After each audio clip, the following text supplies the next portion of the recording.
Sac Agri, ensemble valorisons l'agriculture et les bonnes pratiques de nutrition. Amis téléspectateurs, bonsoir et bienvenue sur cette émission consacrée à l'agriculture et à la nutrition. Agromag, cette semaine, propose de vous faire découvrir un nouveau produit du laboratoire de microbiologie des sols de la Faculté des sciences agronomiques de l'Université d'Abomey-Calavi. Appelé inoculum, ce produit permet aux producteurs en général et à ceux de soja en particulier d'améliorer leur production. Suivez cet élément pour plus de précision. Légumineuse à buts multiples, le soja fixe abondamment l'azote atmosphérique. Très riche en protéines, il enrichit énormément le sol et est beaucoup utilisé dans l'alimentation humaine et celle des animaux. Du fait d'enrichir le sol, il permet d'améliorer significativement la fertilité des sols. Le soja, en présence de certaines souches de Bradyrhizobium, peut fixer jusqu'à 300 à 400 kg d'azote à l'hectare, ce qui est un élément très important. Donc le soja accepte des souches spécifiques qui lui permettent donc de capter l'azote de l'air et de l'utiliser pour son propre développement. C'est une légumineuse qui améliore par ce processus la fertilité du sol, la productivité de la culture, et c'est une légumineuse qui est également très riche en protéines. Et ce n'est pas pour rien que ces dernières années, il y a beaucoup d'actions qui se trouvent portées là-dessus pour la fabrication du lait du soja, de la mayonnaise du soja. En conclusion, on va dire simplement que le soja est très bien pour améliorer la productivité, la fertilité des sols. Mais le soja joue également un rôle très important dans l'alimentation de l'homme. Mais pas seulement de l'homme, parce que ces sous-produits sont également utilisés dans les compléments alimentaires pour la fabrication des aliments, pour la volaille, pour les animaux, et ainsi de suite. Grâce à l'inoculum, la fertilité du sol s'améliore et impacte remarquablement le rendement des producteurs.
Vu tous ces atouts du soja, le laboratoire de microbiologie du sol s'y applique dans ses travaux de recherche. Pour sortir du concept théorique et scientifique de laboratoire concernant la fixation de l'azote, l'équipe de recherche décide de descendre dans les champs des producteurs. En 2008, par exemple, nous avions apporté un appui au projet d'appui au développement des filières agricoles en produisant des inoculums. Les inoculums constituent donc un support de tourbe auquel on apporte une culture bactérienne, une culture donc des Bradyrhizobium. Et nous avions fait ce travail qui avait été développé en milieu paysan dans la commune de Zogodomé et dans la commune de Glazoué. Nous avons continué de travailler sur les variétés de soja. Et on en a identifié qui correspondent et qui répondent très bien aux zones agroécologiques, aux diverses zones agroécologiques du Bénin. Mais il faut reconnaître que c'est un travail, un processus continu. Nous avons travaillé sur des variétés, mais nous avons travaillé également sur les souches qui permettent, une fois en présence donc, de la culture du soja, ces souches donc, permettent au soja de fixer de grandes quantités d'azote. Et en 2013, nous avons appuyé la Fédération des unions des producteurs qui a reçu un financement auprès de l'ambassade des Pays-Bas. Nous les avons accompagnés en 2013, 2014 et 2015. Et depuis 2014, nous avons accompagné également le programme d'appui à la croissance économique rurale financé par le FIDA. Et ça, notre appui concerne la formation des acteurs sur les techniques nouvelles de production du soja. Avant, les paysans pratiquement jetaient les graines de soja. Mais nous sommes arrivés maintenant à commencer par expliquer aux producteurs à développer une autre manière scientifique de semer le soja, d'accompagner le semis du soja par l'inoculation des graines avec les Bradyrhizobium, une technique qui permet de doper le rendement qui peut passer du simple peut-être de 500 kg jusqu'à plus de 2500 kg à l'hectare. Engrais biologique, l'inoculum est isolé par le laboratoire de microbiologie du sol à travers un processus de biotechnologie.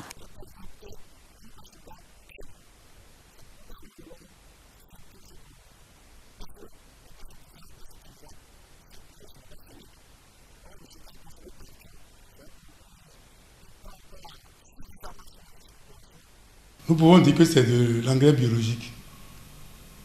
Biologique tout simplement parce que les micro-organismes vivent naturellement dans le sol. C'est parce que nous avions sorti les micro-organismes de leur milieu naturel. C'est un peu de la biotechnologie que nous faisons, que nous essayons de créer un milieu artificiel dans lequel nous élevons ces micro-organismes en les fixant sur une tourbe. On peut faire ça sur la tourbe, donc c'est ce que nous faisons le plus souvent ici.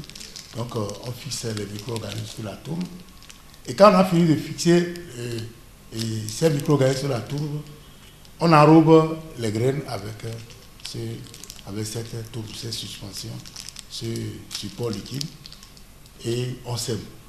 Et directement, la présence des micro-organismes, qu'on appelle ici spécifiquement les Bradyrhizobium, leur présence sur les racines encourage ou favorise un phénomène d'attraction de l'azote atmosphérique qui arrive donc ensemble avec les micro-organismes qui sont là dans le système racinaire pour former ce qu'on appelle les nodosités.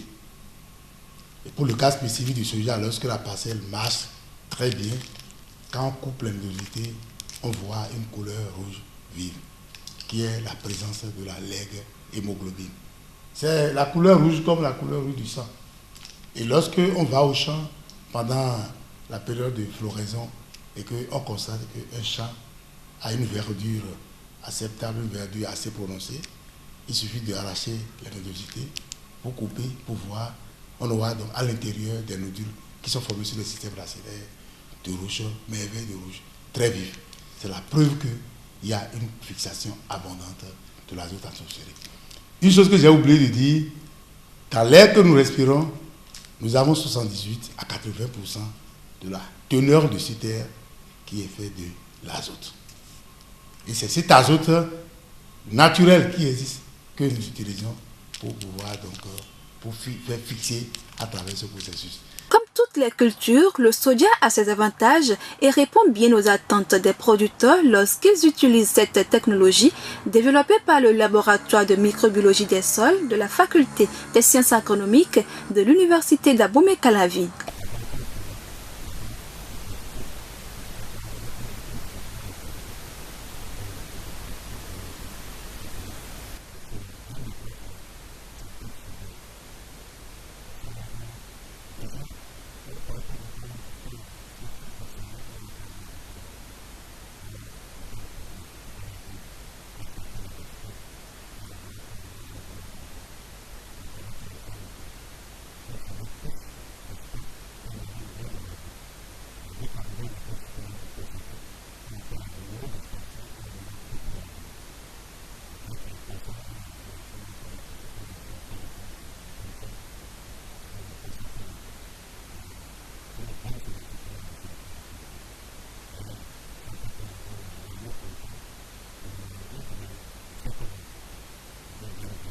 c'est du cash que les producteurs gagnent quand ils font le soja. Voilà une culture qui aujourd'hui n'a pas encore ne connaît pas encore de pression parasitaire. Donc pratiquement, les producteurs n'ont pas à s'intéresser, à traiter, à faire des traitements sur la culture du soja. Ensuite, ils vont utiliser leur petit sachet. Ce sachet que j'ai à main, ça fait un sachet de 100 grammes. Et si nous arrivons à la vitesse de croisière pour amener les producteurs à la densité intensive que nous souhaitons, et là, ils auraient des engins pour pouvoir semer et tout, on aurait à utiliser 4 sachets. Ça veut dire que un sachet de 400 grammes pour environ 60 kg de soja. Là où nous sommes aujourd'hui, les paysans tournent autour de 45 kg à 50 kg. Donc 3 sachets d'inoculum leur suffiraient pour pouvoir couvrir leur sac. Mais un paysan qui va faire 3 sachets d'inoculum, 300 grammes d'inoculum, et en fin de compte, il va gagner jusqu'à 2 tonnes, 500, 3 tonnes grains. Je crois que c'est quand même assez important.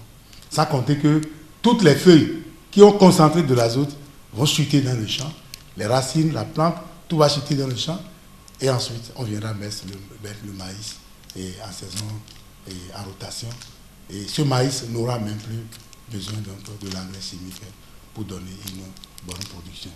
Donc je pense que le soja, à côté des autres cultures, est une très bonne plante qui reste en tête de rotation pour enrichir le sol, pour faire du sol donner au sol un pouvoir fertilisant que pourrait donc profiter une culture de maïs ou d'une céréale de façon générale. Pour accompagner les résultats performants obtenus au niveau de la microbiologie, le laboratoire dispose d'une unité qui travaille sur la conservation du sol. Au niveau de ce laboratoire, en plus des activités de microbiologie, nous faisons des analyses de sol, et surtout la matière organique, et l'azote, et le phosphore et quelques caractéristiques physico-chimiques, toujours pour soutenir les résultats obtenus au niveau de la microbiologie. Par rapport aux analyses de sol, nous faisons la granulométrie, et l'azote total du sol, et nous déterminons aussi la matière organique du sol, et le phosphore assimilable et total, et nous faisons aussi le fractionnement de la matière organique. Et en dehors de ça, nous avons un axe de recherche qu'on a commencé tout dernièrement, c'est l'utilisation des sciences nucléaires pour étudier la dégradation, le niveau de la dégradation du sol. Parce que si les sols sont dégradés, on doit faire appel à la microbiologie, mais il faut avoir d'abord l'état de la dégradation. Il faut appréhender, il faut évaluer le niveau de la dégradation du sol avant donc de savoir quelle technologie microbiologique appropriée il faut apporter comme solution. Donc avec des partenaires étrangers tels que l'Agence internationale de l'énergie atomique, nous développons donc cet axe de recherche actuellement, où nous utilisons le césium et le plomb, qui sont des isotopes, et avec ces deux éléments radioactifs, donc nous arrivons à évaluer l'état de la dégradation du sol. Étant déjà à l'avant-garde, le laboratoire de microbiologie du sol accompagne les producteurs dans la dynamique créée dans les champs et les résultats sont éloquents.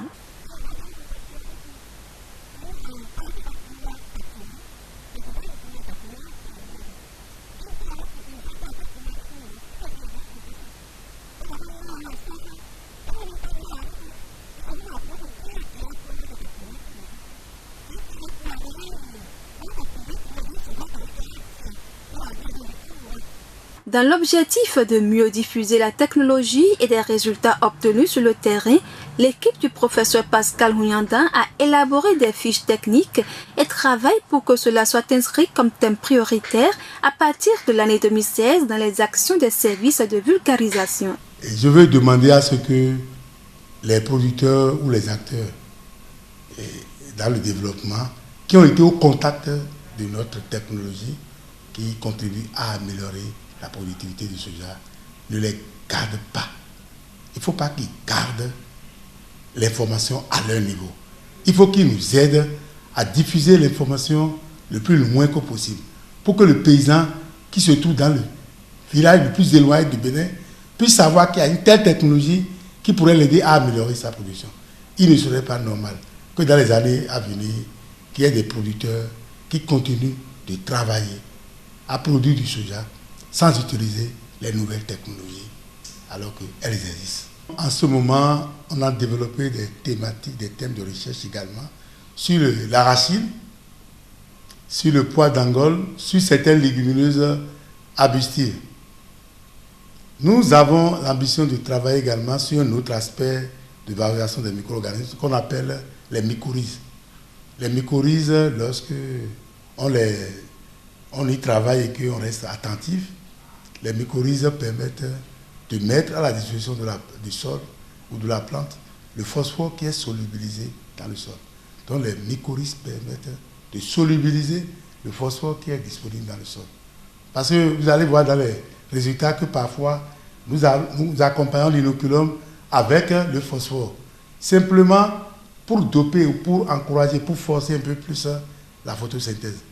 Or, si on avait la double inoculation et inoculum avec Blardi rhizobium et inoculum avec les mycorhizes, on pourrait régler les deux problèmes. Donc, le soja n'est pas la seule culture sur laquelle nous travaillons, bien sûr. Actuellement, nous sommes en partenariat avec un projet d'aménagement des bas-fonds, un projet de sécurité alimentaire dans le Nord.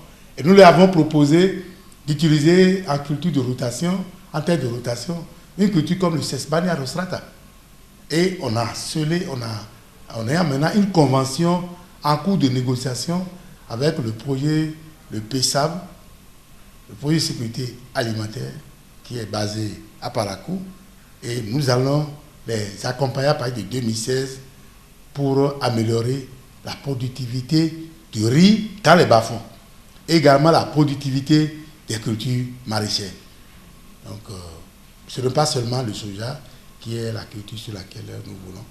Toutes les légumineuses qui sont cultivées au Bénin restent donc dans notre carcelle et on espère que dans quelques années, nous allons pouvoir développer des technologies qui pourront être au service de toutes les légumineuses de façon générale, de manière à améliorer leur productivité sans faire uniquement recours aux engrais minéraux qui sont de plus en plus trop chers pour les pauvres producteurs.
Pour mieux réussir la promotion de cette technologie et aider valablement les producteurs de soja, il est nécessaire que les décideurs politiques, les partenaires techniques et financiers, ainsi que les institutions de financement puissent s'y impliquer davantage.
Espérons que ce vibrant appel n'est pas tombé dans des oreilles de sourds et qu'en retour, une suite favorable sera donnée à la doléance de ces braves producteurs qui nous nourrissent.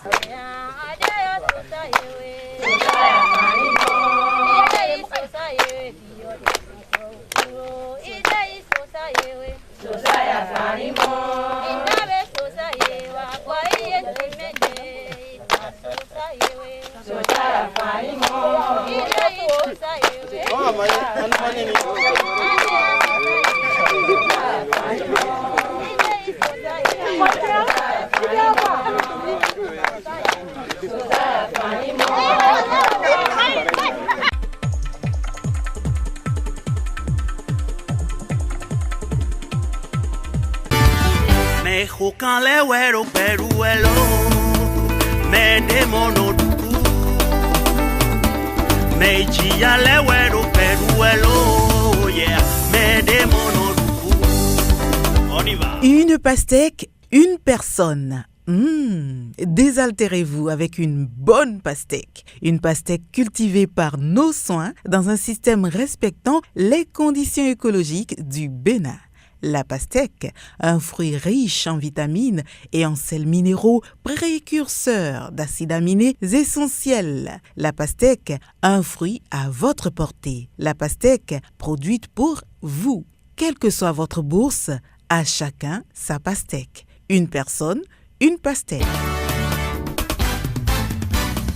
Ceci est un message proposé par l'unité d'horticulture et de génétique de la faculté des sciences économiques de l'université d'Abomey-Calavi avec le soutien financier du PPAAO.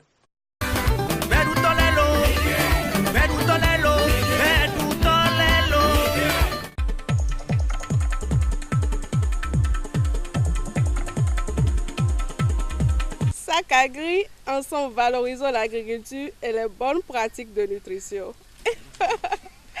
C'est ainsi que prend fin cette émission. Merci pour votre aimable attention et à la semaine en 8 pour un autre numéro. Portez-vous bien.